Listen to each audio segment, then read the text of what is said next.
গতকাল 31st day night ছিল, এজন্য আমাদের বাসার সবাই মিলে ছাদে একটা পিকনিকের আয়োজন করা হয়। তো আমি প্রতি বছরই একটা করে কেক বানিয়ে ছাদে নিয়ে যাই, এবছরও তার ব্যতিক্রম নয়। সেজন্য প্রথমেই আমি দুটো কেক বানিয়ে নিলাম, একটা ছাদের জন্য আর একটা হচ্ছে বাসায় খাবো। এরপরে হচ্ছে কেকটা বানিয়ে খুব তাড়াতাড়ি আমি ডেকোরেশন করে ফেললাম। খুব নর্মালভাবেই দুটো কেক আজ আমি বানিয়েছি। খুবই তাড়াতাড়ি কেকটা বানাই, যেহেতু বিকেলের পরেই আমি আয়োজনে হাত দেই। এদিকে নতুন একটা ক্রিম কিনে নিয়ে আসছিলাম, সেই ক্রিমটা আমি বিট করে দেখলাম খুবই সুন্দর হয়েছে। এরপরে দুইটা কেক একদম নর্মালভাবে চকলেট দিয়ে কোট করে নিয়েছি। এরপরে চলে গেলাম বারবিকিউর জন্য। আর বারবিকিউর মাংসটা আমি নিজে হাতে মাখিয়েছি। আরও মানুষ ছিল আমার সাথে আরও দুইটা ভাবি ছিল।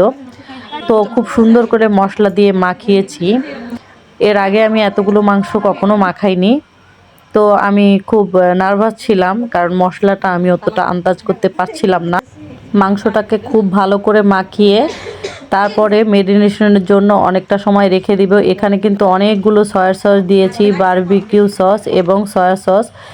অনেকগুলো মশলা হয়েছে, আমার মনে হয়েছিল যে বেশি হয়ে যাবে। এরপরে এক ভাবি বলল যে না, এটা ঠিক আছে। তারপরে লেবুটাও দিয়ে নিলাম। এখন মাখিয়ে রেস্ট করে রেখে দিলাম। আর এদিকে হচ্ছে আমরা সবাই ছাদে উঠে গিয়েছি। এখানে একটা ভাবি খুব সুন্দর করে গান করছিল।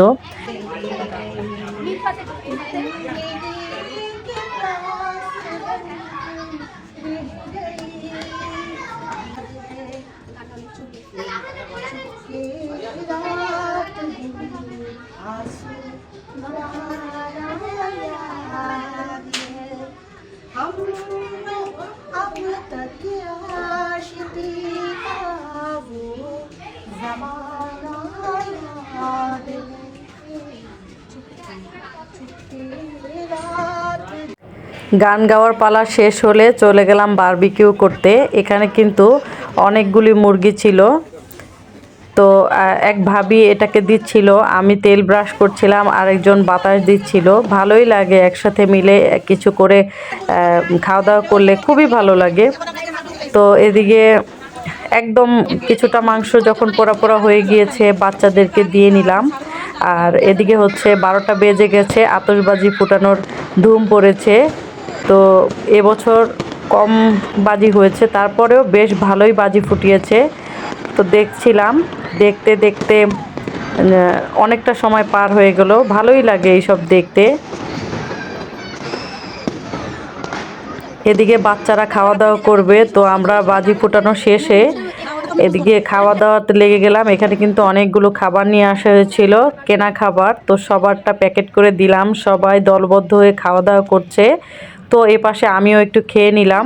এদিকে একটা কেকও কেটে নিলাম। এই তো আজকের মতো এখানে বিদায় নিলাম। আল্লাহ হাফেজ।